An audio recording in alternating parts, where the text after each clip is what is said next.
So it will be revealed later that this man is named Toku, and that he actually has the undead Dark Lord Necromancer on the back of his head. That's why he wears the hat, yeah. Yeah. Obviously. What a f***ing twist for a Pokemon episode would that be? Step right up and get your horoscope read, or your horoscope. We will dive into the psyche of the human condition based entirely on what month you are born, and discern some sort of essential fabric to your soul based on our findings. It's a Graham from To Kill A Delibird. This is the fortune-telling horoscope psychics episode of To Kill A Delibird. Wow, wow, wow! Yeah, what's up? Back with To Kill A Delibird, the anime rewatch podcast where Graham, the one talking, does not know much about Pokemon, so I'm here on this journey with Kellan, who does know about Pokemon. What is going on, Kellan? I'm tired. You're always tired. Do you have sleep apnea? Probably. Yeah, could be. You're always tired. Probably check that out. Yeah. I won't, but I probably should. Well then, yeah, we're going to be talking about a couple of Pokemon episodes this week that are they're not spooky. They're tied to the occult. You know what I'm saying? So we've got episode 158, the Psychic Sidekicks, and episode 159, the Fortune Hunters. And they are about telling the future sight, horoscopes, all of that occult stuff. Are horoscopes occult? They're dumb. Yeah, I'm not a horoscope fan either. Is that the same thing? I can see how someone would think they're fun, but as soon as you start like basing important life decisions on it, that's kind of disturbing. Or I'm not gonna date you because you're a Pisces. Like, really? Shut up. Yeah, so you're just like cutting out everyone like born in this 1 month. Yeah, but also, like, at the same time, I respect you for putting that out there because then I'm not gonna waste my time. That's true. Yeah. It's appreciated if you can get the crazy on the table right off the bat. Bullet dodged, am I right? Yeah. Bullets, hey? Man, I've been catching up with Chainsaw Man. That shit is wild. Oh? Speaking of bullets. That was an interesting segue, but sure. There's bullets in Chainsaw Man. You'd think it's just chainsaws, but there's also bullets. False advertising. Tisk tisk. Yeah, it's crazy. I'm well into part 2. I just haven't read it for a few volumes, folks. Chainsaw Man's wild for you manga heads out there. Mm-hmm. The pacing of part 2 is a little weird, but now it's really kicking off. Yeah, I can't really converse with you about that, but sure. But I can talk because I have no idea. An imaginary straw man construct of someone who can talk back to me and appreciate what I'm saying. I'm just talking into the void. Yeah. But I'm hearing the void speak back through my crystal ball. What does it say? What's the void saying? The void is saying, get Kellan to read manga. No. Do it. Never. I wonder what a good starter manga for you would be. I mean, you've read Pokemon Adventures. Yeah. I guess that counts. Yeah. I think you like Chainsaw Man. I read the first Death Note. Oh, did you like Death Note? That's a good intro one. Yeah, I mean, it's been a long time. It was in grade 5, but I read it. It was good. There you go. The bag of chips. Do you remember that? No. Listeners, you know about the bag of chips. Something about a news reporter guy. He died or something, I think. Probably. Yeah. This is riveting. That's what I remember. Yeah. Kellan, what's going on with you lately? Nothing. You're just tired all the time. Well, I mean, we're also bulk recording, so really nothing's happened since we last recorded. Make something up. You found the keys to a Lamborghini. I found the lost city of Atlantis since our last recording. And how what are you going to do with it? It's not as cool as you would think, honestly. People hyped it up a lot. It's just covered like a couple buildings, like a really shitty general store down there, and then like one house. It's like 4 people living there. It's not very exciting. Atlantis is a small town. It's like a ghost town with like shitty real estate prices. Yeah, it's not even worth investing in. No, it's not. It's not an up and coming neighborhood. I'll tell you that. Does it have a gas station? Barely. It's like one pump. It's underwater, so... Yeah. I mean, submarines need gas. One pump, and they don't even have, like, the squeegee with the washer fluid that you can wipe your car down while you're underwater. Pumping. But yeah, but still, it's not... I mean, windshield washer fluid is not just water, so... How would you squeegee your car underwater? This is like a SpongeBob It's a great joke. Question. Yeah. Yeah, that's what I did last week. Okay. Found Atlantis. That's fantastic. Yeah. Well, Atlantis is kind of a cult. Let's get into it because I want to talk about fortune tellers, Kellan. Mm-hmm. Okay, you know about fortune tellers. They sit in their weird little huts or their little circus tents, and then you come in and there's like a crystal ball, and they tell you that you're going to be killed by a one-armed man in 24 hours, Oh no. and then the rest of your life begins. You know what I'm saying? Man, car, hook, hand, door. Ah, exactly. So I thought this week, before we get into it, because the episodes we're talking about are that trope of telling the future, of psychics, of horoscopes, that sort of thing, thought I would bring up what are my top 10 fortune tellers from media. Now, looking at this list, it's basically manga, video games. It's manga and video games, basically exclusively.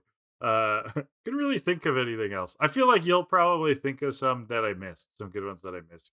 So, okay, so number 10 is a character from One Piece named Basil Hawkins. Ooh, what a good name, eh? Basil Hawkins. I prefer Parsley. Parsley Hawkins. Parsley Pidgey kids. So, Basil Hawkins has eaten the I can't even say that. Wara no Mi, a devil fruit that allows him to create and manipulate straw. But he's like super into like tarot cards and stuff, and so he makes like voodoo dolls with his ability of people.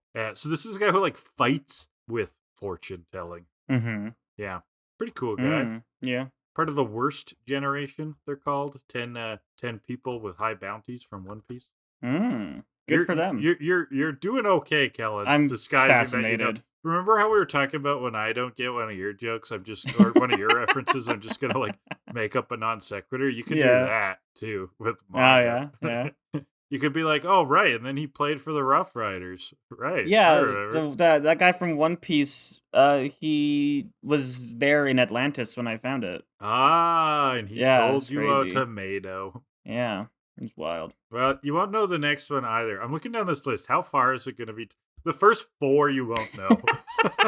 Okay, so the next one is from Dragon Quest IV. I love Dragon Quest. Dragon Quest is like Pokemon's like older brother. Right? Yeah, I've been meaning to ask. They revealed that they're making, or they're doing like the first 3 games or something. Yes, remastered on Switch. 2D remakes. Yeah. Should I get them, or at least the first one?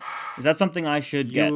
If I was gonna recommend, well, we'll see when they come out. I am going to personally get number 3. And that seems weird to start at, but 3 becomes earliest in the chronology. Like 3 is actually the starting point of the saga, and it's really good. It's kind of where the series became good. Like 1 and 2 are sort of like, yeah, they're getting their bearings. So based on that, I'd recommend 3 would be a decent place to get in. It's a old game though, so it's a little bit more open-ended than maybe stuff today. Like honestly, people usually recommend just 11 as like a great starting point, because I mean, it's Dragon Quest has always been classic, but it's got a lot of good quality of life stuff. But we'll see. I'm probably gonna play it, and I can recommend it you based on that. So okay, sounds but good. Dragon Quest is wicked, and I do think you'd like it because it's Pokemon-esque in that it's just this like traditional kind of cute, wholesome RPG that hasn't changed a lot. But anyways, in Dragon Quest IV, one of the playable characters is a fortune teller, and her name's Mina, I believe. Mina and Maya come as a pair, so I don't always remember which one is which. And Dragon Quest IV is novel because it has like chapters, and each chapter focuses on a different character. And this game came out in like 1989 or something, so like that was like way ahead of its time. It's a long time ago. Well, yeah, they didn't have multiple storylines back then, Kellan. They barely had storylines, so yeah, that was revolution. All right, what's the next one? Number 8 is Fortune Teller Baba from Dragon Ball. I told you aren't going to know any of these. No. Fortune Teller Baba focuses of a whole arc. She's like this tiny little grandma with a crystal ball. Fortune Teller Baba. Okay. Yeah. You don't know what the fuck I'm talking about. You won't know this next one either. Final Fantasy VII. Did y'all know that Kate Sith is actually supposed to be a fortune-telling robot? There's a big twist with Kate Sith, though. You know, Final Fantasy heads, you know what I'm talking about. Oh, but crazy. You don't, Kellan. Oh, no. Okay, finally. Okay, this next stretch of 3. So this is number 5. This next stretch of 3 you actually know, okay? So number... It's a bold proclamation. Sorry, this is number 6. Number 6 is all of the fortune tellers from a Zelda game. Any Zelda game. Like some of the 2D ones, like Link to the Past, Yeah. and I think Link's Awakening have a fortune teller who basically works to like tell you where to go next. Yeah. This is Yeah. the I haven't played the game for a month. What's happening? Exactly. Exactly. Like, oh, I went on vacation. What is this? Yeah. So you know those Yeah, I know those. I know Zelda. Yeah. collective fortune tellers. You'll know this one too. 5. Merlin from Paper Yes! Mario. You remember Merlin? I was literally just like looking at all of the Merlin people, all of the fortune tellers from Paper Mario. Oh. In case you missed them, I was gonna like all of them. Merlin, Merly, Merlovely, all of them. Put them all in there. I don't remember the different ones. The different Merle, names. Merlee, Merlite, Merlimbus, Merlu, Merlin, Merlot, Holy Merlumina, cow. Merlumina's sister. Can you remind me where they all fit in the game? Oh God, no. Are they again just like Zelda, where it's like their utility, or were they Basically, Yeah. yeah. Some of them are like ancient fortune tellers. Oh. They're like the tribe of ancients here from Super Paper Mario. They're like the sages or There are something, people or the like the three sage. goddesses, as of to put it in Zelda terms. Paper Mario's deep lore. I guess so. Yeah. They could have had deep lore. What did Hey, you do to us, Nintendo? Super Paper Mario has a killer story. Oh, really? It's a good game. Like, I didn't play that one because it's not an RPG, It's good. really. yeah, no, okay, don't think of Super Paper Mario as Paper Mario, I guess. Yeah. Think of it as just its own a thing. Good game. Yeah, as a platformer, yeah. It's very good, actually. Okay, you'll know number 4 as well. Katrina from Animal Yes, Crossing. yes, Right? yes. Right? Animal yes. Crossing. She's like a cat or something, or what is she? Yep, she's a cat. Cat Trina. Ah, there you go. There you go. And Yeah. I don't remember it all, but what kind of fortunes does she give you? I don't remember, because I don't think she was in New Horizons. I felt like she wasn't either, but someone's going to be screaming at us right now. I'm looking it up. Because there were some notable omissions from New Horizons, even after all of the DLC. Oh, no, she is. Yeah, right. It was with the with the one Happy of the Home. expansions. With the Happy Home Island stuff. Whatever that was There you go. called. It also says she's a panther. I mean, that's... Well, it's a type of cat. Yeah.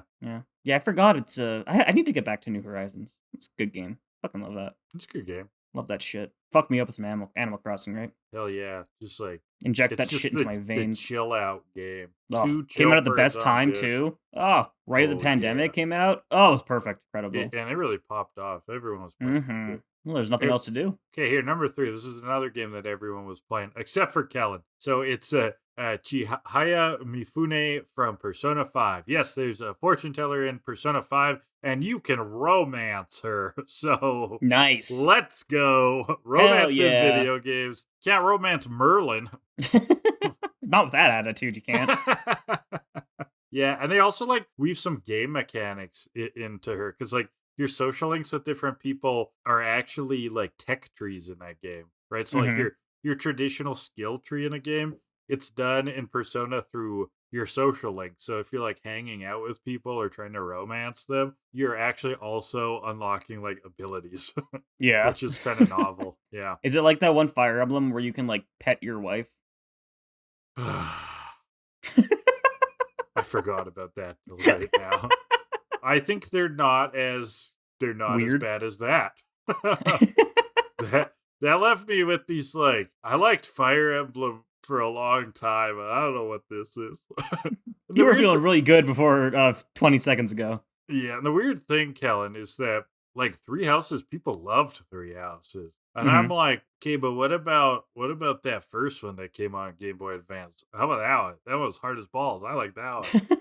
But they're all like, oh, but you can pet your friends and you can run around and yeah, and it's like, okay.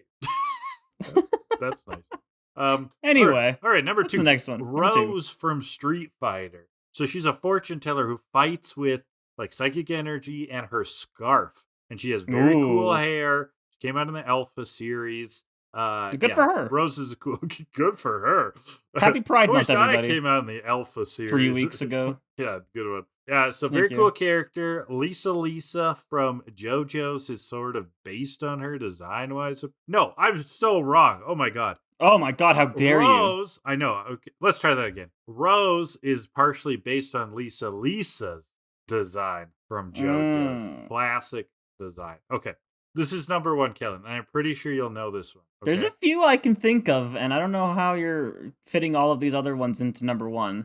Well, where let they me should let be me on tell this you list. mine, But and then I would love to hear yours because I'm sure okay, I missed a lot. Okay, yeah. the number one is the fortune teller in the fortune telling house in the Chow Garden in Sonic Adventure 2 Battle.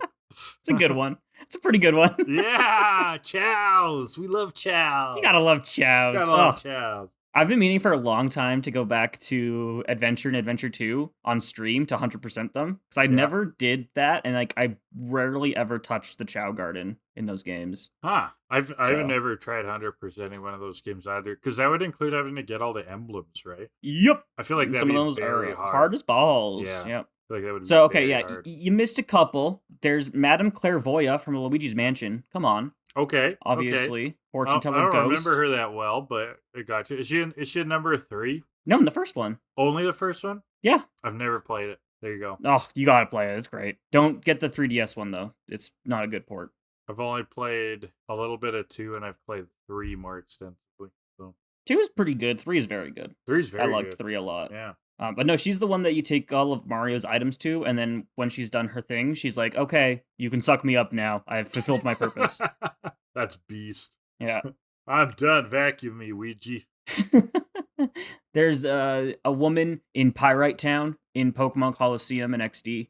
She's a fortune teller. You missed her. Her name is Fatine. Oh my god, how did I ever How miss the dare you? woman in Pokemon? What was that? Coliseum? Coliseum. There you Yeah. go. Great games. And then the actual number one is me when we play the board game Mysterium. Oh, Yes. that's a good game. That's where It's you a good get game, to yeah. be a fortune and you're sending like the idea is there's been a murder and you're sending like You're image communicating thoughts, with right, the into people's spirits. brains. Yeah. Yeah. Yeah. So I'm actually the number one on the list. You're today. always the number one on my list, Kellan. Damn straight. You better Yeah. be.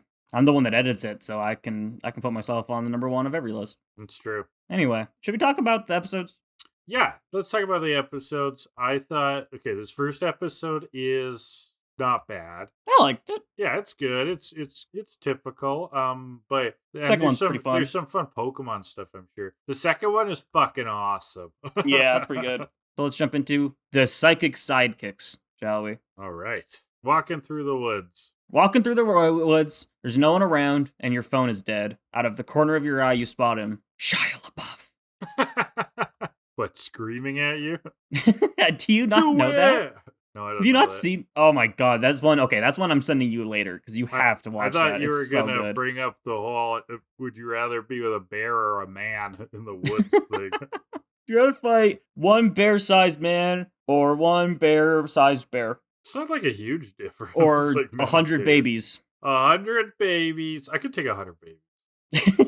Can fuck up 100 babies, man. Yeah. They won't know what hit them. Yeah, they won't because they're babies. They're dumb. They don't even know what things are. Anyway, They barely know shapes, Kellan. if anybody out there doesn't understand that Shia LaBeouf joke, go look up Shia LaBeouf Live by Rob Cantor. It's fucking incredible. You deserve to have that in your life. Anyway, Okay, I deserve it. they're walking in the woods. The sun is bright. Something spooky over there. Something spooky's going on. And oh, what's this? It's a sign. It's a trainer's tip. They call it by name. That's what they call the signs in the game.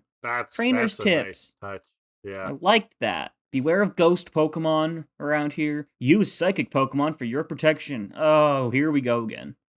That's not how the fucking game works, man. Right, so remind me again, it's actually the other way around. Ghost is strong against Psychic. Yes. Okay, yeah, we've been over this. In the first generation, Ghost, they fucked it up. Ghost couldn't hit Psychic types. Also, the only Ghost type in Gen 1 is weak to Psychic because they are part poison. So that confuses a lot of people. But then Gen 2 came around, and they fixed it, and Psychic types are weak to Ghost moves. And the only Ghost Pokemon they added in Gen 2 was Misdreavus, who is pure Ghost. And so still 3 out of the 4 Ghost types in Generation 2 are weak to Psychic. But it still is false that Psychic is, like, strong against Ghost. Right. So, But really, the show thinks it is. Yeah, it still thinks it is for some fucking reason. So yeah, there's a ghost here, and the sign saying you gotta have a psychic Pokemon. The gang, though, they're like, oh, we don't have any psychic Pokemon. So Brock remembers that Psyduck has some psychic moves. Also, like Fearow fly by during this because it's like spooky. I don't know. Yeah, they're like Psyduck has like moves, and also like So does Noctowl. You just caught Noctowl. Yeah. It has psychic. It was using hypnosis a lot Yeah. last time. Using Noctowl. Anyway. I forgot about Psyduck. Noctowl's girthy dick. Oh my god. It's 3 episodes in a row. I'm gonna say it every episode.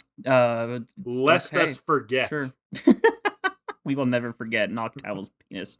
Exactly. Anyway, Psyduck has no idea what's going on. Nope. He comes out, he's like, I don't have moves. What the hell's a move? What's a Psyduck? I don't know what what that is.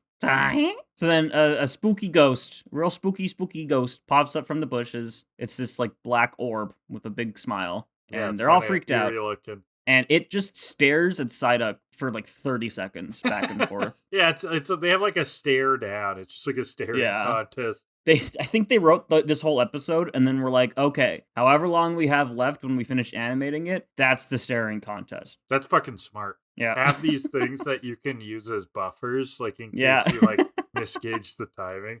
Yeah. So Psyduck just runs back to his ball. He kind of like falls over and then goes into the ball. I don't know if you see that often, a Pokemon trying to go into the ball. No, you don't. It's pretty great when it does happen. Yeah. So they start thinking, okay, maybe this thing ain't a ghost type. And it starts biting at Ash. And then the girl's like, what the fuck are you doing? Serves you right, bitch. Yeah, girl in purple pigtails is like, my Girafarig. My Girafarig. And then it reveals itself. It is not a ghost, but it is, they were looking at the tail of this Pokemon called a Girafarig, which is like a small giraffe. And seeing it, I didn't really realize, but seeing it next to these characters, it is small, Kellan. What is this thing, like 4 feet tall? 4'11", according to the Dex. Okay. So I think this is a smaller. Even smaller there. This was a younger one, I guess. Mm-hmm. But also, like, Girafarig pokes its head up, and then Ash, like, falls over and scoots back. He's like, another ghost! Oh, right, yeah, that was a good gig. Good gag. So, good gig. Giggity. Anyway, yeah, this is Girafarig, little horse giraffe thing with a tail with a face. Right. What's the face tail all about? I'm not sure. I think it's just a thing that's interesting. Like a defense mechanism, or here's from the Dex, from Gold. Its tail has a small brain of its own. Beware, if you get close, it may react to your scent and bite. So it's 2 beings essentially. That's kind of creepy. Mm-hmm. Imagine your whole life being on somebody else's ass. Sounds like a great time. That was like my Tuesday night. Yeah.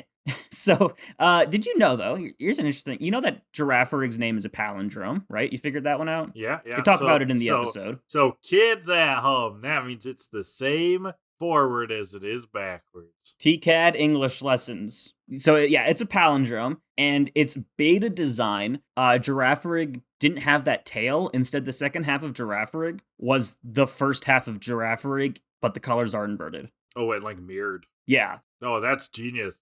It was like the cat dog of Pokemon. Oh, that's genius. Hey, Kellan, I know Cat Dog. That's from so before your time, I thought. I went through a phase of watching old cartoons around grade 6 or so. That's Angry Beavers, you could really fuck me up with some Angry Beavers. Yeah, these are like 90s cartoons. Yeah. I hear you.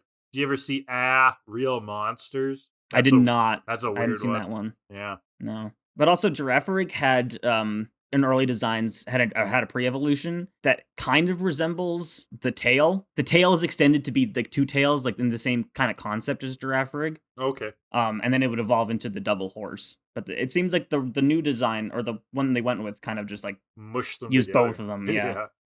So, well, that's neat. Like, that was them kind of explore. It's almost like they had the name first, but its name is different in Japanese. So the Japanese name isn't a palindrome, or at least not in English. The Japanese kanji is a palindrome, actually. From what I'm looking at, it's when it's written with English letters that it's not. That it doesn't work. Yeah.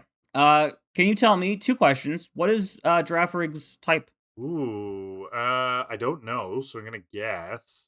Is it just normal? Well, at least one of them, the type should be obvious. Is it psychic normal? Yeah, it is. Did I get it? Yeah. Oh, it's got a normal look. Yeah, it does. So, ironically, this whole episode about psychic types are good against ghosts, whatever. The only person in this town that we'll see later that has a psychic type that is good against ghost is Cherry with her Girafarig, because Girafarig is immune to ghost types because of the normal. Oh, sweet. So, also, second question, Girafarig got an evolution in Generation 9, Scarlet and Violet. What is it named? You're asking me to speculate what its Yeah. evolution could be named? Tell me what Girafarig's name is, or evolution's name is. Girafarig rig? Close. Farigiraf. Farigiraf. Okay. Yeah. That's good. It's another palindrome. But it's like a palindrome of taking part of its name and flipping it. Yeah. It's like they took, they reversed the first half essentially and just doubled that. Farigiraf. It's fun to say though. I like it. It's fun to say. Anyway, that's Girafarig. I like Girafarig. I think it's below average in terms of usability, but I like it. Okay. Yeah, I think it's really underrated. Remember this thing very well. Are they like in the wild? Do you catch them? Yeah, they're around the Lake of Rage. Oh, okay. I mean, that far into a game, I'm like, I got my team. I don't give a fuck. Yeah. You know that about me. I'm like, I like to get my Pokemon early on. Let me get this fucking normal type. This other normal type. I'm gonna get this bird. I'm gonna get a rat. This normal bird. I'm gonna suck ass, and I'm gonna have to ask Kellan what to get. And he has to tell me to use anything good. Yeah, you're like, how about different types? And I'm like, oh, but I got rat already, Kellan. Graham's like, team composition? What's that? Is this a diverse team? I'm like pointing at the butterfly, right? Like that. Oh, that's a good Twitter image. Yeah. Anyway, so that's Girafarig. Like it. It's fun. So, yeah, this is Cherry, Girafarig's trainer. And she's like, you don't have psychic type Pokemon? That's crazy. And Brock's like, well, Misty has a Psyduck, but I'm not sure it counts. And no, Brock, it doesn't count. It's not a psychic type. Yeah, it doesn't count.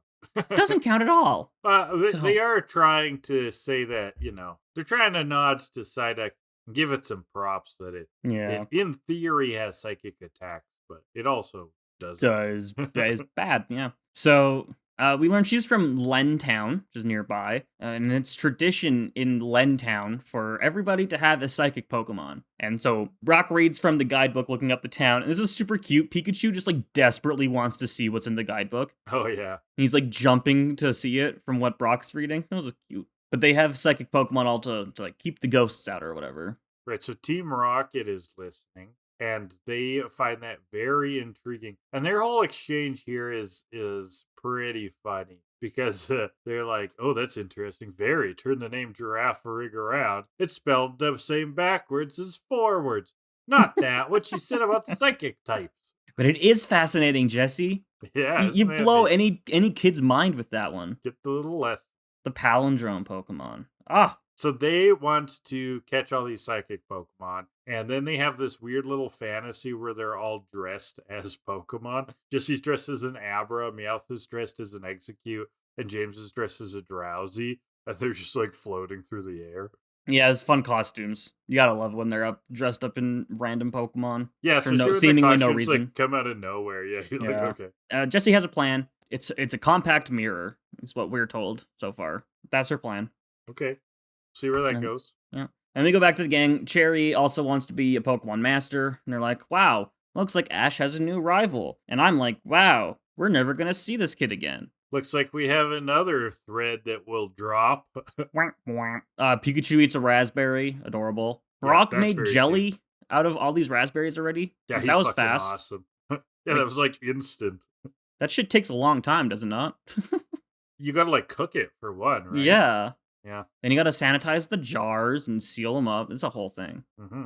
But there's also this fun little gag in this episode where Pikachu and Ash are like perfectly in sync with all their movements and stuff. Yeah, they're doing the same like arm movements and expressions and stuff, right?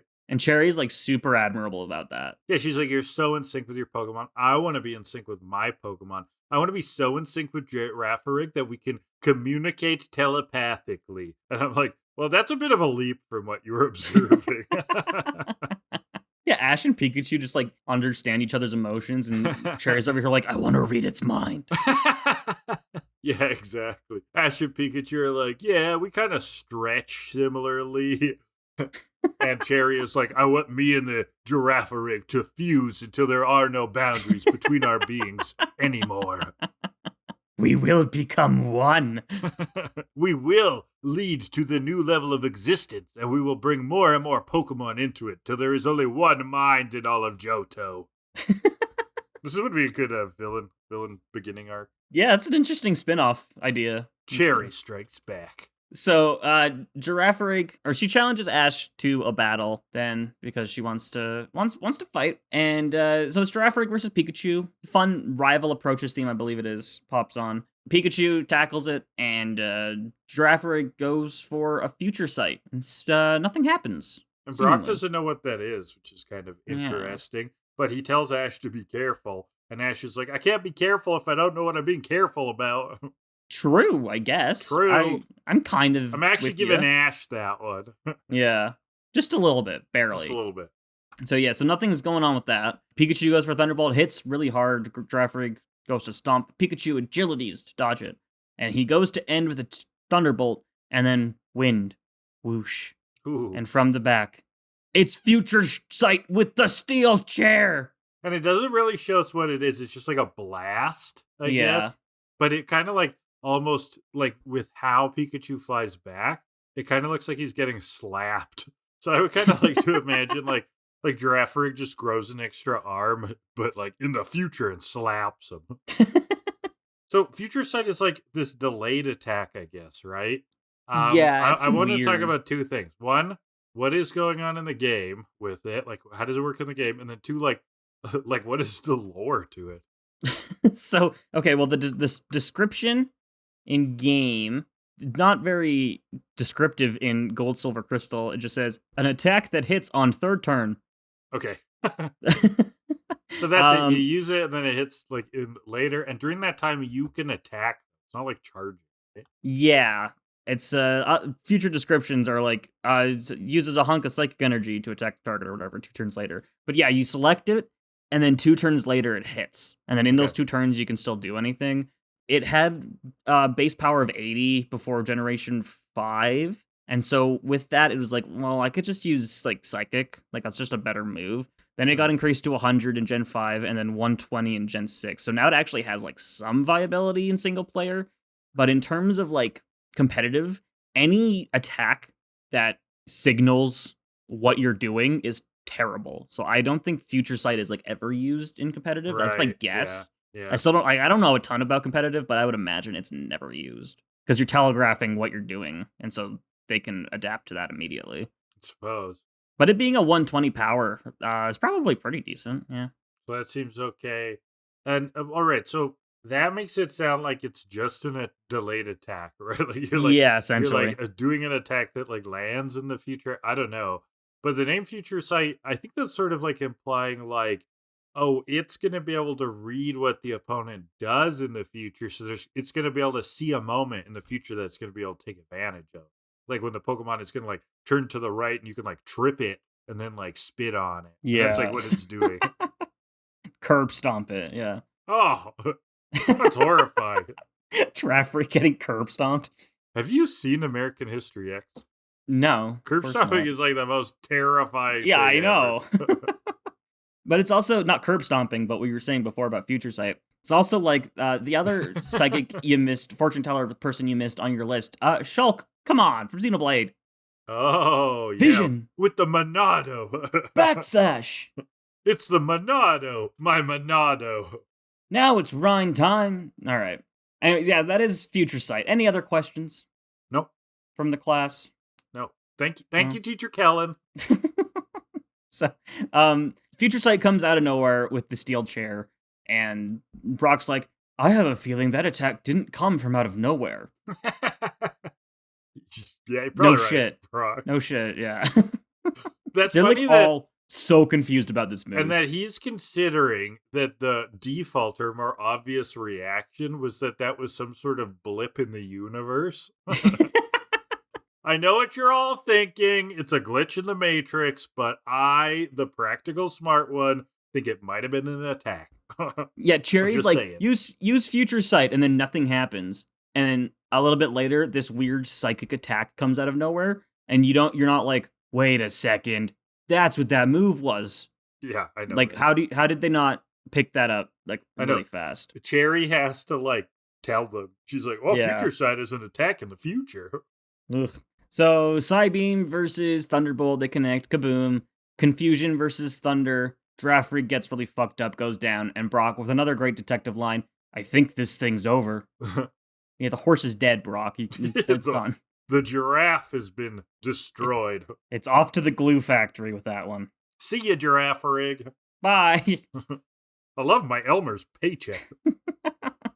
So she invites them all to town to see all the psychic Pokemon. And then we're in town. There's a lot of them. Alakazam, Exeggutor, Mr. Mime, Slowpoke, Drowsy, Hypno, all kinds of psychic Pokemon. It truly is a psychic town. And now we get, there's an Abra who's causing issues. So this lady's like, hey, Abra, you hold it right there. This is Miss Bellows. And she's got this, like, you whippersnappers kind of energy to her. This little trickster. Yeah, and her Abra is just like teleporting around. It's like teleporting on people's heads and stuff. Get off that man's head. The new Dennis the Menace movie was really weird. I would love a Dennis the Menace, but where Dennis is an Abra. That would be pretty good. Who can teleport around. Yeah, so yeah, it's teleporting all around. This is going to come back later. This isn't a one-off joke. Oh. And then some guy in a hat comes running in. He's like, we've got big trouble. No, sorry. He comes running in. He goes, troll in the dungeon. Troll in the dungeon. Thought you ought to know. And then collapses. That's basically the same role here. Yeah. So it will be revealed later that this man is named Toku and that he actually has the undead Dark Lord Necromancer on the back of his head. That's why he wears the hat, yeah. Yeah. Obviously. What a fucking twist for a Pokemon episode with that dude. Holy shit. Toku was the enemy all along. I have summoned his darkness, and he is with me always. So, yeah, he comes running in. He's like, we've got big trouble. There's a giant ghost Pokemon out there, and it's invulnerable to psychic attacks. It's a massive Gengar. Yeah, and we get this kind of flashback while he's telling this story about how he's fishing. There's Mr. Mime. This giant thing appears. Mr. Mime uses Psywave, bounces off the Gengar, hits him instead, and then the Gengar sucks up Mr. Mime with his tongue. Now, while they're showing you this, though, like you're like, that's not a Gengar. Yeah, no shit. I'm inclined to blame Toku on this one because he had Mr. Mime use Psywave, which is a fucking horrible move. So That's victim blamer. He deserved it. Yeah. You're such a victim blamer. He deserved it. But only when it comes to Pokemon. You're a Pokemon-themed victim blamer. If the person is stupid. That's the qualifying factor. If the person thinks Raticate is viable, he deserves to get his shit rocked. So the gang's gonna go check out what this big Gengar thing is all about. Meanwhile, we see Mr. Mime being held in captivity. It looks so sad. Still down there, clown? This is Team Rocket. Really? Holy, I didn't know that. That's Team crazy. Rocket. It's not Team a Gengar at all. It's a Team Rocket invention. Wow. They toast to their mechanical ghost. And Meowth's like, whoa, don't do that. There's a lot of Pokemon in that town. We gotta go catch them all. So they're gonna peddle this half-finished Gengar to this town. Yeah, it reveals that it's not a complete mech like last time. It's just like it's like half of a Gengar with like an exposed back. It's sort of like this giant mirror Gengar thing. But as they're pedaling, they're like, gotta catch them all. Gotta catch them all. The gang's gonna go figure out what this is about, but Girafarig like tugs on Cherry's shirt. And he's like, wait, let's not. I don't know. Okay.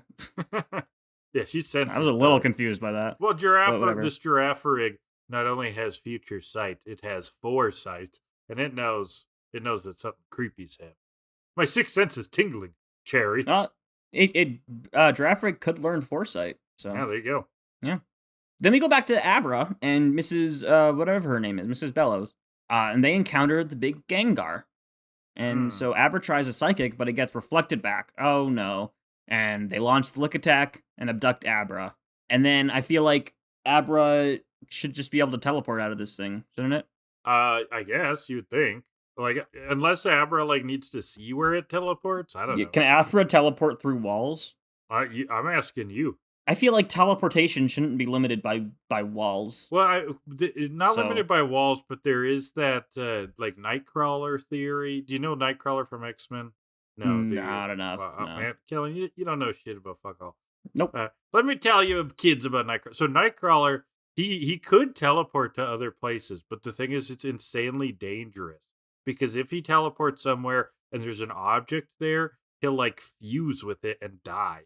So he will only teleport to places he can see because he knows they're safe. I mean, sure, but So like you could this also could be a just safety thing. I don't know. I feel like Abra knew where he was because considering he was outside, he could be like, okay. Or Abra can like float and fly. He could just teleport like 200 feet in the air and then see where he's Yeah, teleporting to. maybe. So here's another theory that So this Abra, we know that it is full of whimsy and adventure and is just along for the ride, baby. or maybe it's Doesn't just want to really go stupid. back to bellowing. Anyway, so yeah, they got Abra, and then Gengar starts charging through the town, and everybody get out of there. Cherry's like, everybody go inside, whatever, we'll handle this. And Cherry thinks that Girafarig can beat this Gengar no matter how big it is, and goes for the side beam, which gets reflected, but Girafarig dodges. Oh, it's quick. Whoa. And then we get the Team Rocket motto, which is literally no changes. It's just prepare for trouble, make a double. A bit of a pose. Other than that, it's the same. And then another great detective moment from Ash. That's not a Gengar. That's Team Rocket. Yeah, I grabbed that one. That's perfect. So James has this theory that of how genius his plan is. Our mirror ploy also has the contributing secondary effect of damaging a psychic Pokemon's confidence against ghost Pokemon, consequently eroding its trainer's faith and trust into Pokemon's natural abilities and talents. That's beautiful. It's my sweet sentence of the episode. That's possibly of the week. Too. That's a very good one. Yeah.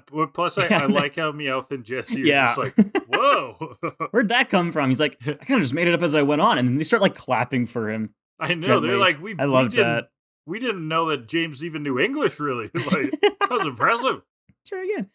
But Jesse jumps in with the whole, like, we're going to take all your Pokemon, we're going to take over the world. And James is like, wait, take over the world? I thought we were going to use them to entertain on our cruise ships.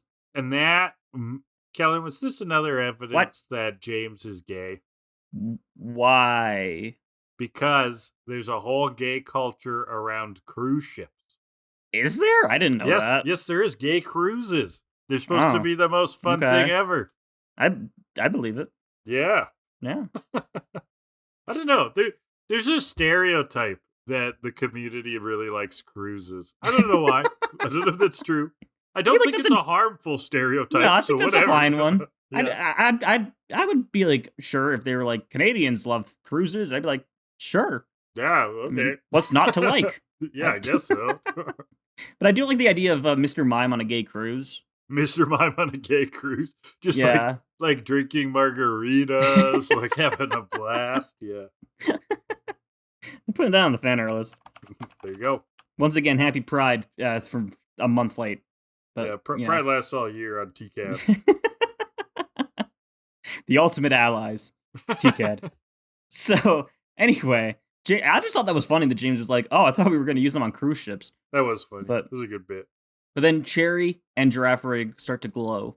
Ooh. Girafarig confusions.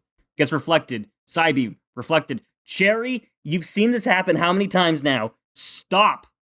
Yeah, what makes you think this is the time? She's like, get up. Do it again. So it goes for Psybeam. It's coming back hot. Ash and Cherry jump in front of the blast so that Girafarig doesn't get hurt. And then Girafarig gets Future Sight out. And, glows blue, and then nothing. And Team Rocket are like, okay. What the hell was that? Yeah, I don't care. I'm like, that's Future Sight. And Meowth's like, oh, maybe they'll see how successful our future is. That's great. But they won't. We'll see how dead you are in a minute. So Pikachu jumps into action. Girafarig, puts a vision in Cherry's head. Like the Monado to Shulk. This was Monado coded as heck. Yeah. Actually. Yeah. Because Cherry sees Ash getting licked by... Or I guess she sees Pikachu getting licked by Gengar, right? Or she sees Pikachu, flying in the air and takes that to mean, oh, they're going for lick. Yeah. So okay, dodge totally or something. That. Yeah. But then, like in Xenoblade, Cherry then grabs Girafarig by the tail and backslashes the Gengar, splits it in half, they go blasting off again. Oh, the Monado is the Girafarig. Yes, of course. I finally understand symbolism. Thank you. I just like the idea of her grabbing Girafarig and backslashing like a sword. Also, great. Girafarig could turn into a sword like a transformer. Oh, transform back. Sick. Anyway, so yeah, she's like, Team Rocket's gonna use Lick, dodge it, Pikachu, and so he does, and then Girafarig picks Pikachu up with confusion and starts flying him around, and he's just having a blast, man. Pikachu is. Yeah, Pikachu flying like while the Girafarig is making it levitate was pretty amusing because Pikachu's got this like grin on its face. Yeah. Like, He's just having like, such a I fun can time. fly, I can I can fly, I can fly, I can fly. But Girafarig takes it out far enough that the tongue can't stretch any further. Mhm. And he thunder attacks right down the tongue, blows up the container, releases the Pokemon. And Team Rocket are like, maybe we'll have a chance if we use our best Pokemon. And so Wobbuffet pops out, which unironically, probably their best Pokemon. I mean, it's got a good track record, even though they keep hating on it.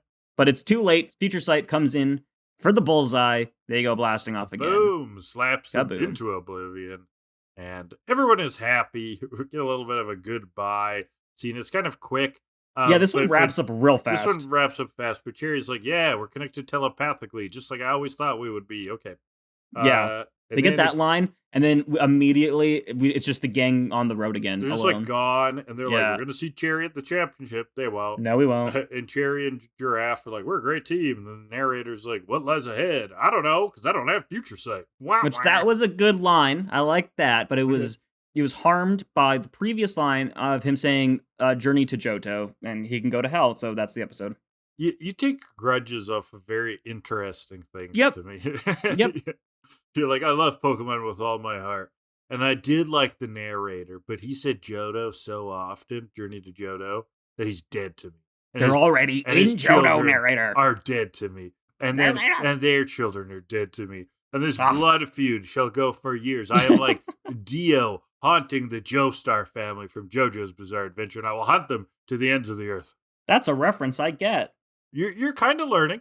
That's not exactly what I meant by playing along, but you're kind of learning. Sure. All right, give me a book. Yes. So, Dune, the book Dune, Paul Atreides, our main character, he is part of this. He's got an ability called prescience, which is basically telling the future. He gets visions of the future. The thing is, sometimes they're misleading, sometimes they're true. So that does kind of feel like, a coin flip, but it's not. Some of it's got reality, and Dune really analyzes what is the role that predictions have in a society. Like, could you manipulate a society by telling them that this is a prediction, right? Like, could predictions actually guide what happens? Are they real? Do they have a place? That sort of thing. Yeah, I think Dune is a good one on the role of what predicting the future really means, man. And yeah, Paul Atreides has kind of an ability there. I don't know. We could talk about that forever. Or not. What is life? What is the purpose of life? What happens when we die? Purpose of life is to eat bananas and talk about Pokemon on the internet. That's a shame because I don't like bananas. The purpose of life is to eat eggs with peanut butter and talk about Pokemon on the internet. Yeah, have you done that yet? No, but I God damn it. you'd be a banana guy. I don't know why. No, I like banana things like banana muffins, banana bread. I don't like bananas themselves. So I don't know. Anyway, let's rate this episode. Yeah, so this is the 4-4, the plastic ping pong pitcher of objective rankings. We're going to pull 2 categories at random from the pitcher and rank the episode based on them. What do we got first, Kellan? Oh, this is fun. Our first category is going to be whatever will constitute giving this episode a 10. Oh boy, so this is where we come up with a category that would get a 10 for this episode. It is going to go in the pitcher, that category from now on, so it births a new category. And then in the future, if we pull it and it gets a 0, it is removed. So it's sort of a, what's the word? It's sort of like an evolutionary approach to categorization. Yes. Survival of the fittest. Sure, okay, yeah. So, it's the Darwin effect. It's the Darwin effect of 4-4. Of the 4-4. See, there's not a lot of, specific, distinct things. There's Mrs. Bellows. we could do something about reflecting because there's a lot of reflection. There's a lot of reflection. Oh god, this is kind of sad that we don't even know what is 10ish about this. What was this episode? This is such a 5 episode. Yeah, such a 5 out of 10 episode. This episode was something about they were just psychic types. Something about tails with faces. Nah. I don't know, because they don't really do anything with that tail past the first bit. It's got to be something with maybe telepathy or future sight. That's the stuff that's brought up the most, right? Yeah, we could do something like Monado Boy, and it's about seeing the future. Little girls mind melding with giraffes for $1,000, Alex. Something about seeing the future, something Yeah. about Monados. Monado? That's just the category. Monado? Question Monado? mark. Yeah, we could do like. I think there's in Xenoblade the original. It's kind of a bit of a meme that one of the big enemies calls Shulk Monado Boy. Oh, one of the mechanists or whatever they're called, the Yeah, it's like robot things, right? Metal Face or something. Yeah. Yes, him, Um, yeah. very creative name on Xenoblade's part. We could do just like we just make it like Monado boys and then in parentheses and girls. Sure. Or For fun. Monado, I hardly knew her. No. You'll get one of those in someday, but not today. Monad, don't talk to me before I've had my coffee. God. Thanks, Cheryl, Yeah. the middle-aged woman in accounting. Okay, I'm good with something Monado-y. I'm good with what you said. Monado boys and girls. And then it's just about like, do we see visions? Yeah, Or of the Or does future. someone run like really fast randomly? Or does everybody have cheesy British accents? That too. We'll incorporate all the Monado arts and stuff into it too. It'll be Right. fun. Probably our weakest pay it forward category in terms I of think that creativity. one might die, but we were really having troubles. Yeah. All right. Second category. I gotta reach down nice and far. The subversion immersion. How subverted were we today? Ooh, well, James was subverted when he found out it's not about cruise ships. I would say James's big long thing about like Oh, philosophical yes, that was a subversion. psychic confidence and character stuff. subversion. Yeah. They were also talking about subverting people, right? Like, yeah, gaslighting them, essentially. Well, subvert from the fact that Gengar should be weak to psychic types. That's something. Is a reflection, essentially a physical subversion. Good point. Or what about future sight being a subversion? Because you're like, you think I'm attacking right now. But I'm going to attack attacking later. Oh, get fucked. Sure. We can count that. We don't get a sunset. That's a subversion. Oh my Normally God. Get a sunset. No sunsets. No sunset. Oh, my heart is broken. Yeah, okay. I think that's pretty good. Yeah, that's pretty good. Yeah. You had some ideas. I had some ideas. Together we'll put them, and I'll give this episode a 7. 7. Yeah, that sounds about apt. 6.5. Sweet. So 6.75 for that. Overall, the Psychic Sidekick sets an 8.375. An appallingly strong score. Oh, the 4. What I makes liked you this tick? episode. It was decent. Yeah, it was okay. I liked it. I liked the bits of Girafarig and Cherry like psychically conversing. I thought if we pulled animation, I would have given it some pretty good stuff because there was some really interesting stuff going on in there. It's true. Yeah, it was fun. Also, we didn't even mention it at the top of the episode, but this is the last of the Johto Journeys, folks.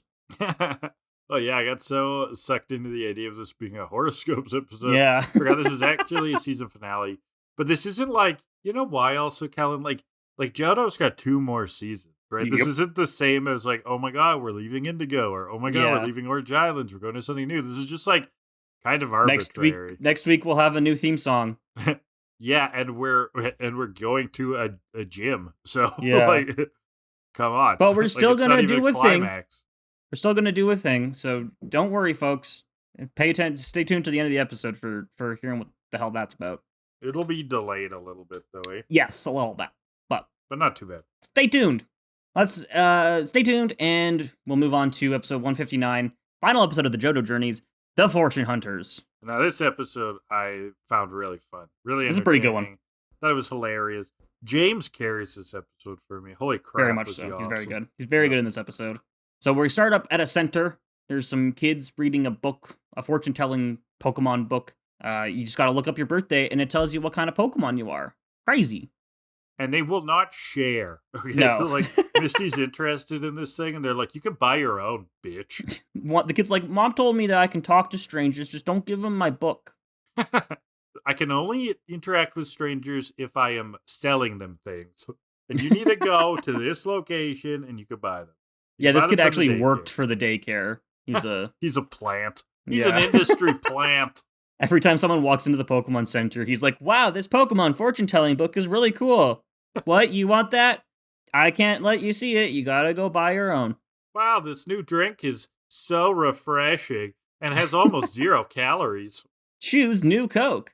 So we got a question here from Alex who asks, What Pokemon type do you think you would be? Do you think it would be more fun to do your horoscope with Pokemon rather than your zodiac? Which, that second half, fucking absolutely. Yeah, definitely. Zodiac's boring. Yeah, fuck that. I don't really understand how they pick your type from here, right? They're like, oh, let's look it up, and then suddenly have a type. Like, Well, yeah, it's just by your birthday. oh, it is by birthday. Okay. Yeah. Well, if I gotta pick my Pokemon type, I don't know. How do we do that, Kellan? Well, I just kind of Googled something, and I found, ever wonder what's your Pokemon type? On play.nintendo.com. You want to play this quiz? Okay. You send a postcard to a friend. What exciting news do you have to share? I won a contest. I visited a neat museum. I explored a new trail. I made a new friend. I took a spa day. Took a spa day, Alex. Took a spa day. What do you value most? Adventure, relaxation, knowledge, friends and family, competition. Knowledge. Where would you go for your dream vacation? Historical site, hot springs, theme park, oceanside, botanical garden. History. Yeah, I knew that. How would your friends describe you? Friendly, passionate, resourceful, adventurous, cool. Cool. Cool. What's your favorite snack? Sour gummies, chips and salsa, blueberries, smoothies, or chocolate chip cookies. Go with chips. What's one thing you can't leave the house without? My glasses, my smile, my backpack, my headphones, my sneakers. Like either my glasses or my sneakers. Like I need both of those. What the fuck? Which is more important to you? I guess my sneakers. Like I can walk around without glasses, but I just Oh. can't see. Oh, it didn't tell me like what Pokemon you are, but you're a water type Pokemon. Oh, there you go. I'll take I'm it just real a fast. wet blanket. I'll take it really fast and cut it out. Okay, Kellan is doing the lightning speed personality Pokemon test. I'm a fire type Pokemon. Oh, that's so good. Fire and water. Oh, there's a description. Opposites. I didn't even read it for yours. Hot, hot, hot. You're passionate, determined, and spicy. Ooh. That's me. Water Pokemon. You're cool, calm, and in control. Neat. For you. Huh. Okay, Well, there you go, Alex. That didn't really answer your question, but also it answered your question more than your question could question. There is a BuzzFeed one. I think we're good. Let me just do it real fast for me. Oh my god. And again, I'll cut it out again. Who's hottest? Ash, Misty, Brock, Gary, Nurse Joy, Professor Oak, Jesse, James, or Jenny? No Delia on this one for you. The police are listening as you answer this. It's Joy, obviously. Yeah, that's a good choice. Evolutionary Stone. I like the Dusk one. That's cool. Oh, I'm Mewtwo. Whoa! So Kellan from a BuzzFeed Hot dad. article got a Mewtwo. That's cool. Anyway, we could do that all night. That's funny. New Twitch sub goal. We do Pokemon quizzes. That'd be kind of fun to That just would be like fun. try to see all the Pokemon quizzes we can find. Just find all the shitty BuzzFeed quizzes. And then put them on tier lists. Yeah. Do a Pokemon quiz tier list. That's a good idea. We should write that down. That could be a fun stream. Anyway, yeah, that's. Like, I hope those answered your questions. So the gang get one of these books, these fortune telling books from the daycare. If you have Pokemon that the book says that you are, you'll have good luck. And so some kid comes running in being like, I need a Seadra. This book says I'm a Seadra type. I need one of these, but I have a Golbat. And the old people that run the daycare are like, well, we'll take your Golbat and we'll wait to see if anybody brings in a Seadra and we can swap. Yeah, this is all kind of integrated, right? They both sell the books and will help them do the swap. That's business, baby. Now, it's two old people at a daycare where reaching goldenrod. This is kind of in the game, right, Kellan? Yeah, a little bit, yeah. The daycare is right before Goldenrod. I remember that. And old people are at it, right? And there are old people, yes. Wow. So accurate. Yeah, so rich. But Brock wants to know if there's anything about that book about love and romance. And they're like, of course there is. He's like, Misty, let me see it. Let me see it. Get it, Ash. Ash, buy one. Buy one, Ash. Ash is skeptical right away. I Ash is kind of mean. like this side of Ash. He's like, this is fucking stupid. And Misty's like, oh, you're a Bellsprout. Easily swayed. Passive and easily swayed by others. Which is not true. He's like so stubborn. Yeah, he's so stubborn. But Brock's an Onyx. Very hardworking and detail-oriented. More accurate. Kind of fits, yeah. Better. And hard as a rock 24/7. That too, yeah. But he thinks he has an Onyx, so he's going to be lucky, and that means he's going to meet a very lucky girl soon.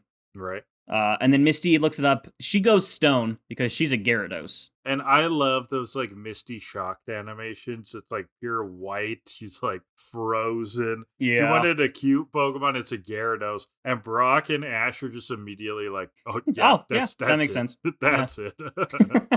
And what's even funnier is like, well, they make the classic mistake of telling the angry person to just calm down, but it makes her way angrier. Yeah. Gyarados ain't so bad. She's like, I'm going to kill everything. Brock's She's like, okay. Dragon Rage. It's amazing how a book like that can be so wrong, says Brock, trying to cool her off. Misty thinks that Gyarados is the only water type that that isn't like her. Yeah. How would you take it, Mr. Bellsprout? It says here that Gyarados types are stubborn loners who rarely listen to the wise advice of others. They are frequently grouchy and irritable and lose their temper. Now, how would you like it if I said that about you? And then they fall in a hole. And then she falls in a hole, yeah. And then 2 astronauts pop out of nowhere. Right, so Team Rocket are in space suits. They got shore leave from the International Space Station or something. I don't know. Yeah, between 2 episodes, they went and robbed NASA. Right. But prepare for trouble. We got you this time. Make it double. That's easy to rhyme. It's fun. Yeah, there you go. But they're dressing the part. They're from Team Rocket. That's what their the whole line bit is. here. That's the whole thing, yeah. The Rocket and Team Rocket, they're on like a cartoon spaceship. One of them's like, oh, I love the Apollo 11 look. And they have these like weird little mini Meowth balloon I love those. that are going to go in. So they've got this whole space-themed attack, but it ain't shit against Misty's Dragon Rage. She's so angry that she bursts out of the hole. Yeah. Which is so funny. No explanation. She sends Staryu out to pop the balloons, and then the next shot, she's just out of the hole. She just like flies out, like the anger propels her. Yeah. So yeah, she has Staryu water gun them. They go blasting off already into the town square where they land. But before they blasted off, Meowth saw this little interesting book that he grabbed. And it's, would you look at that? It's a fortune-telling book. Ooh. Jesse's been meaning to shoplift one recently. Yeah, I can't buy things, but I would have stolen one. She finds out she's a cuddly, adorable Eevee. Aww. More like evil. Yeah. And Meowth's like, well, look up what I am. And you're like, Meowth, you're a Pokemon already. Oh, yeah. Forgot about that. But James doesn't believe in those silly things. But they look his up anyway. He's a Moltres. They always prevail. They soar high above others, and you will have good luck with money and find something lost. And James immediately finds an 1867 silver dollar. That's rare. And a bottle cap in his shoe that he's been looking for a couple weeks that he thought he lost. That's lost. Getting freaky. But then they're like, okay, well, beware of danger near water. He's like, well, we're not near any water. He goes to drink from a water fountain and sprays him in the face. And then it hits him. He is Moltres. He was born to be Moltres. He just scales a street lamp like it's nothing. I, James, am the mighty Moltres, ruler of Team Rocket, ruler of all Pokemon. Then he saw a daycare. Like, he's totally taking charge there. He's like, I saw a daycare in the other town. We'll go there in haste. Henceforth. Hear me. From this day forward, you will be my subjects, and I will be the mighty Moltres-like monarch, and you will obey and revere me. What? Revere you? Correct. So they go to the daycare. Meowth's like, okay, should we go back through go through the back? And James is like, no, the Moltres will go through the front door to steal all these Pokemon. We shall hold our heads high and proudly march through the porthole. Make way! I love James's Make way! Moltres power trip character. It's great. They go in and they're like, and James is just like, I am the mighty Moltres and I demand you give us all your Pokemon. And the old man and the old lady just pick him up and like throw him against a wall. Where'd you get the audacity and the muscles? And then they start a little something. Oh, an interesting, familiar motto we've heard before. It's Butch and Cassidy. Interesting. Did you see that coming? Yeah, sort of. I didn't have it pegged out, though, I will admit. I didn't know they were going to go that direction. I did think there was something suspicious, actually, with the taking trading. The Pokemon? Yeah, with the trading and being tied in. I was like, oh, that's an opportunity for them to do something crooked, but I didn't know if that's where they were going for sure. Yeah, and you can't really pick it out by the voices, because it's like, because Butch has a very distinct voice, but it's also like, they use the same voice actors for a lot of different roles. Yeah, so it's not like weird to hear. It's not really a tell. Yeah. But Yeah, so this is Butch and Cassidy are back. First time since the breeding center secret, I believe, which was also another daycare-like thing. Scam for them. Yeah, that's interesting. Man, Butch and Cassidy are perverts. They're just all about Pokemon shacking up. I don't think they can do it through the cages they put them in, though. Well, they just like watching. That's Ugh. gross. Anyway. But they tie up Team Rocket and throw him in the back. James is just super confident because he is the mighty Moltres. He just breaks out of the ropes by like sheer willpower. Moltres has broken your bonds. We must fly. Come, we must fly. As they bust the door down. He's so cool here. What happened? But back to the gang. Misty's upset that she lost the book. She's pissed off about the whole Gyarados thing, but she still wanted the book. Pikachu tries to cheer her up. Oh, Pikachu. Aw. And some kid comes running in, asks if she has a Poliwhirl because he has a Gyarados that he can trade. Brock is spilling everything to Nurse Joy. He's trying telling to flirt with everyone that Misty's a Gyarados. Yeah. He's flirting with Joy, being like, I can see you being a Clefairy type. Cute. Aww. So Misty's getting angrier and angrier still. She's like, everyone knows I'm a Gyarados. This is bullshit. I want to confront those daycare bastards and make them pay. So they're going to go back, but there's no one there. So they head out back. They go back into the storage shed. And they see Butch and Cassidy and all the caged Pokemon. And then Butch and Cassidy call Giovanni. You see Giovanni again for the first time in a long time. The plan's a success. As Giovanni puts it, of course it would. People will spend all their money on all that kind of nonsense. Which, wow, really. The horoscope racket from Team Rocket. Hitting the real world here with that one. Yeah, so he wants them to, you did good, close it all up, bring the Pokemon to Team Rocket, and but Missy's going to confront them right away. I am not a Gyarados! This isn't about the scam, it's about the principle of calling me Yeah. a Gyarados. So we are going to have Raticate versus Totodile. Who dances, but he's too distracted dancing that he gets headbutted pretty hard. Yeah. But he bites back. But out comes Primeape, and Staryu comes out, Rapid spins it, but Dynamic Punch takes Staryu down pretty quick. And then a little rumble, and a wall breaks down. And from outside, we get, from James, I am the flame that burns brightest, a flame that lights the night, a flame that shatters the darkness. I am a flaming Moltres. That's such a good line. That's my sweet sentence. Fun fact, according to Bulbapedia, Eric Stewart, who voiced James, said that this is his favorite line. Oh, that's awesome. I can see how that'd be really fun to say, yeah. It is fun, yeah. He has so many rants here, they're beautiful. Like, he's just spilling out lines like this. He's like, my soul is the soul of a Moltres. I have learned from an amazing little book we found. The book changed my life. You should get yourself a copy. Missy's like, is it a little blue book? Why, yes, it's called the Pokemon Fortune Telling Book. Have you heard about it by any chance? Yeah. If you submit to my rule, it will go well for you later, for I am James the Moltres, future ruler of all Pokemon in all of the world. For now, I will begin my rule triumphantly. Moltres! He just like yells Moltres when he does things too, which is really funny. And then Brock whips out the book that changed his life. It's his little black book.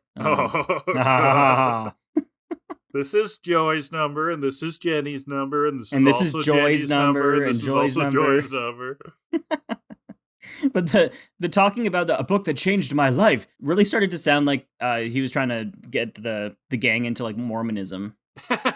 Yeah, it's sort of like, have you heard about our Lord and Savior Moltres? Is that what you mean? Hello, my name is Elder James, and I would like to tell you about the most amazing book. Could you see James on a street corner handing out pamphlets about the Church of Absolutely.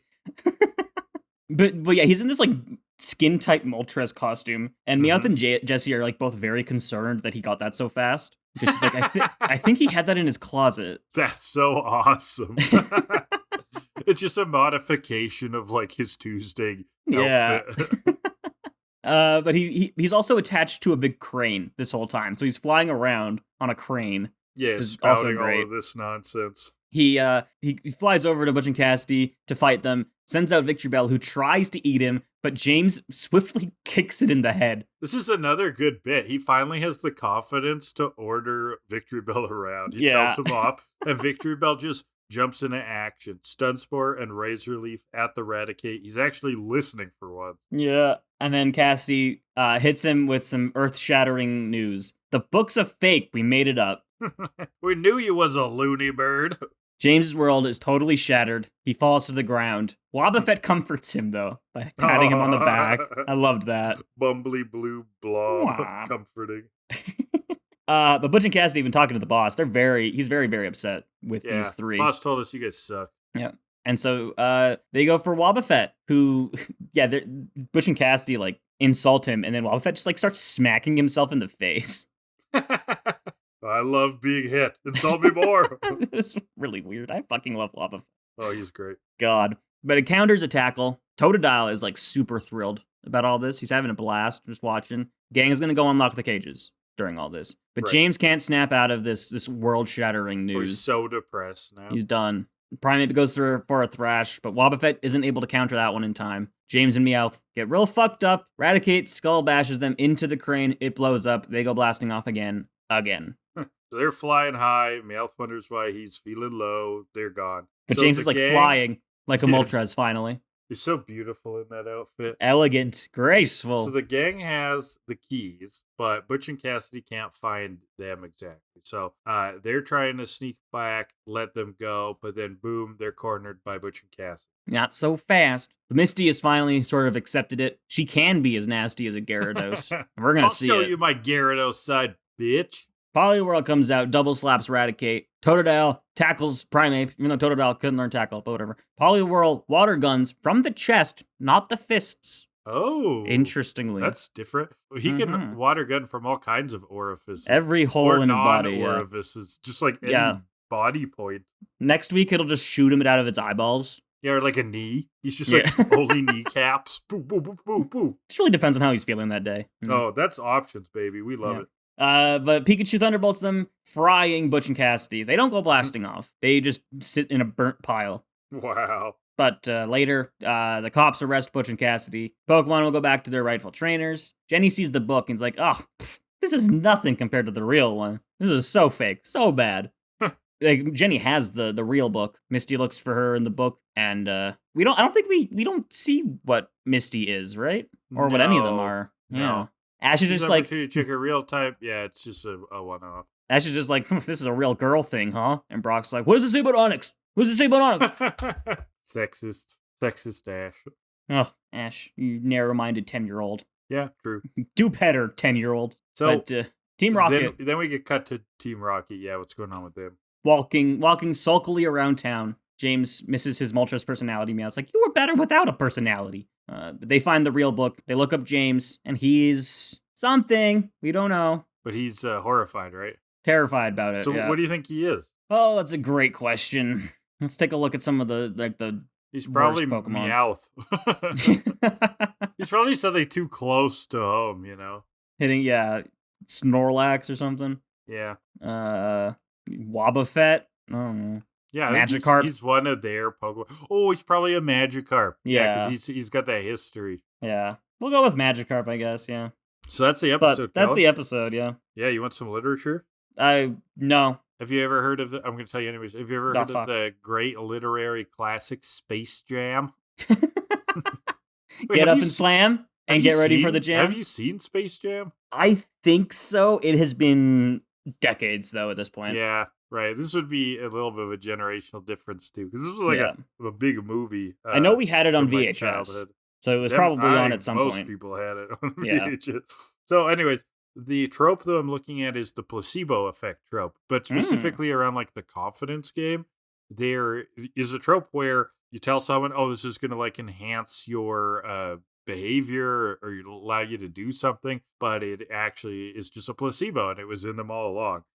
In Space Jam, it's Bugs Bunny, I think, who like labels the water Michael Jordan's like secret sauce. He's like, this is how he does it. This is the best stuff. And then they all like juice on this water and then they do so good, but like it was just water.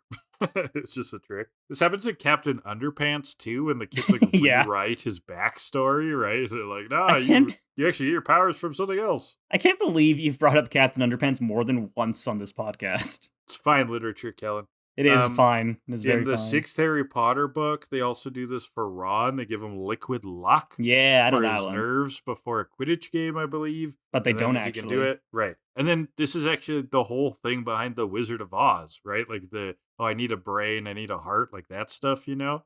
Mhm. It was in them all along. It was the quest and the friendship that gave them the heart and the brains and the blah, blah, blah. Aw, good for them. Placebos. Gotta love them. That's a very fascinating, like, just concept. Concept? The placebo effect to me. Yeah. I'm very placebic. Is that a word? I take suggestions, actually. Did you know, maybe you don't know this story. When I was a little kid, I had like sleeping problems for a while. And my mom went to the doctor and she got me some drugs, okay? She's like, here, you can take these drugs. They're called Stargazer. Okay, that was the name of the drug. That was the name of the brand, Stargaze. It's a cool fucking name for And they had they were in like a prescription bottle, right? Like they looked official. They came from the doctor. So I take these things, I would fall fast asleep. She told me when I was like much older that they were just vitamin C, and she got the doctor in on it to print a fake label. That's pretty good, eh? That's great. And they worked. Yeah. They worked on me. Yeah, I mean, if it works, then like, cool. Yeah. No harm, no foul. That's all right? I needed was that like you can do it. Yeah. Very fascinating concept. Oh yeah. Very cool. All right. Shall we rate? Let's do it. We can get to the last things of Johto Journeys. Johto Journeys. First category. Ooh, this is topical. Misty's sick burns.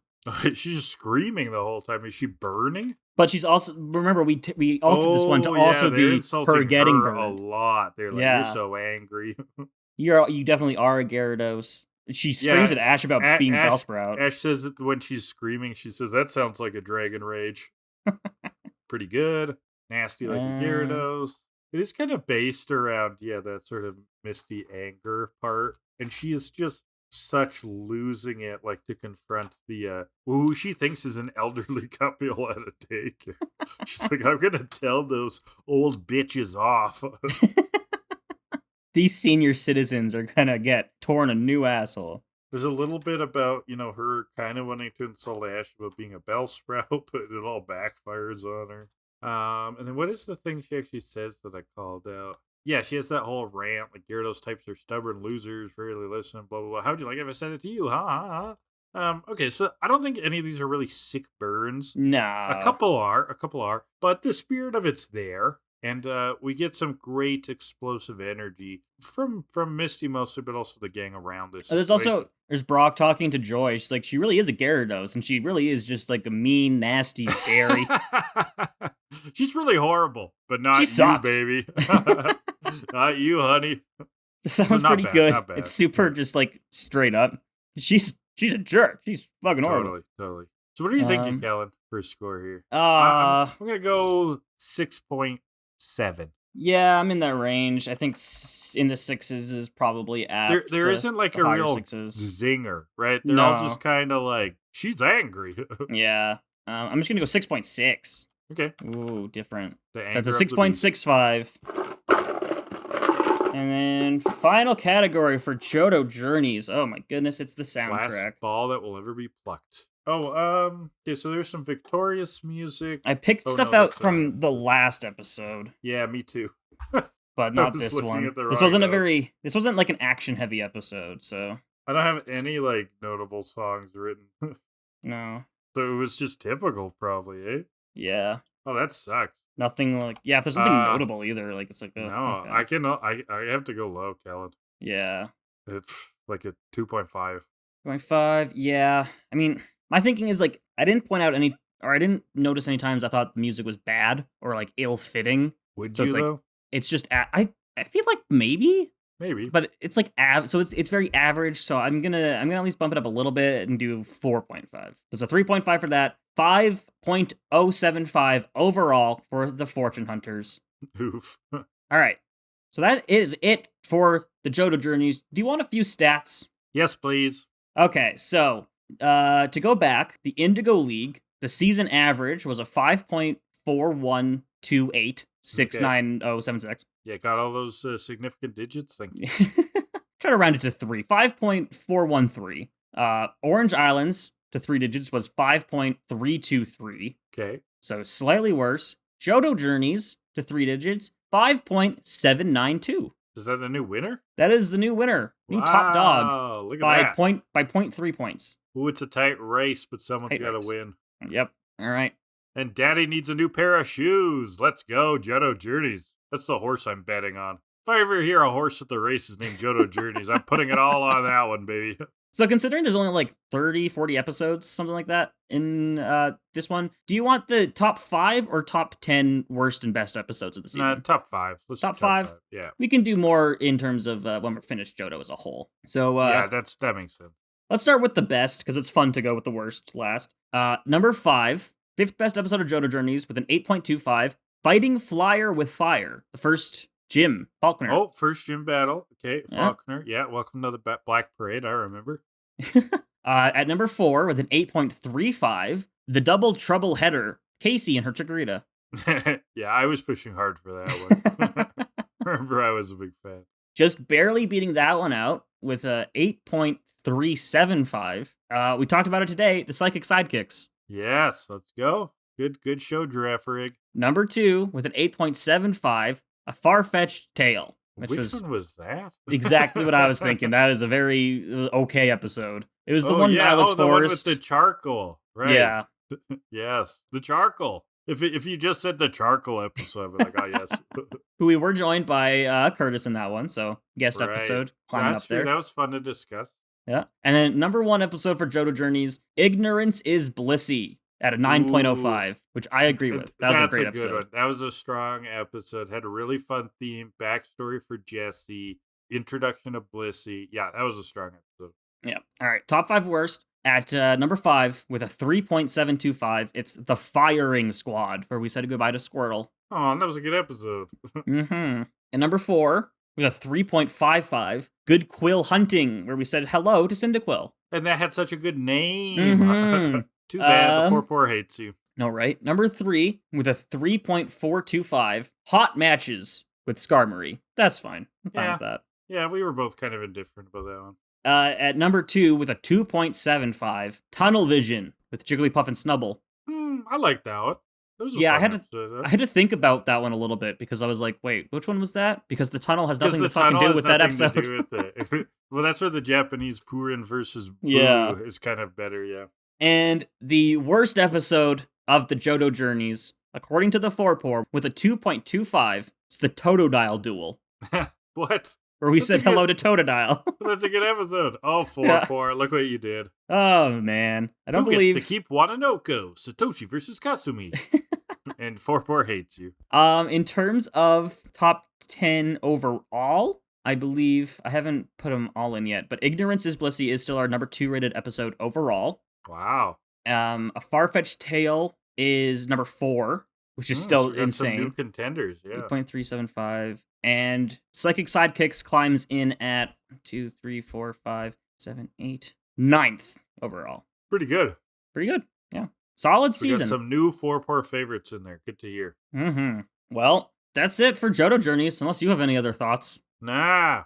You want to update your theme song? Do you think the theme song is better than the original? No, I think the original's still the best. I will want to do a deeper dive on theme songs, period, at some point. I don't know exactly when we're going to do that. That's been something stewing in my head for a long time. Maybe we'll use a bit to analyze one a bit more. We'll see. But yeah, I would like to talk about theme songs more at a future point. But no, Johto Journeys, fun stuff. Like I said, this does not feel over at all. This feels like it is just getting started. And that's where I want to leave this on, Kellan. It's just getting started. And next week is actually a big episode. It is not a season starter. This wasn't a season ender, except that it was, but it doesn't feel like it. Because next week, something real is happening. What is the episodes we're looking at next week, Kellan? Well, the only real difference is that we have a new theme song and some new graphical stuff. Because I'm looking at like broadcast dates, and in terms of the Japanese airing, it was just like the next week.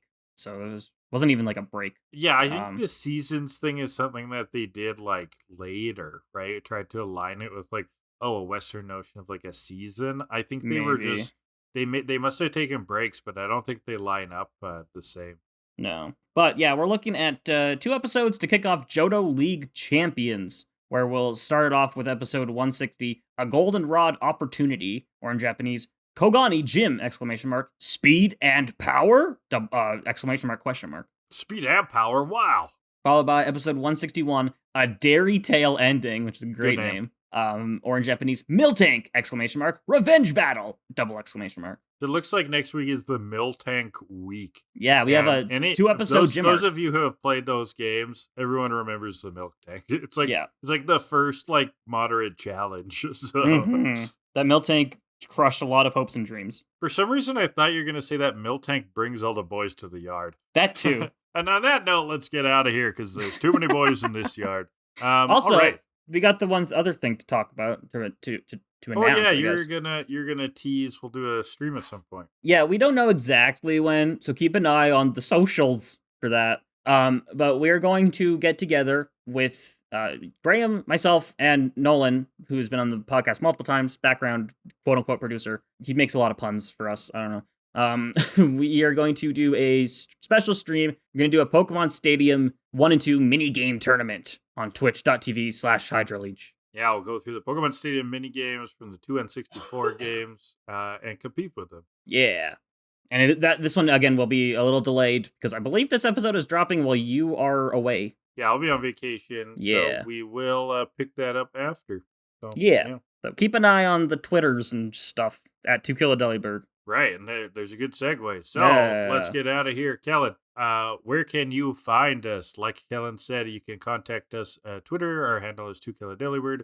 We also have a Gmail, tokilladelibird@gmail.com. We love the engagement. We're having such fun talking with everyone on the YouTube channel, youtube.com/HydraLeech. And then audio-only versions. Well, some of them have video, but the podcast platforms, on most podcast platforms, you should be able to find us. And please, engage with them there. That's great. Intro and outro music is 80 Synthwave by Alexi Action. Kellan runs a TikTok. Hit him up there. HydraLeeches is the name of the TikTok channel for fun Pokemon Sprite nonsense. And then twitching. Have you twitched lately? You twitched a little bit, right? Yeah, a little bit. I'm trying to get back into it. So, I mean, this one's also dropping in like 2 weeks, so I don't know what all has been done.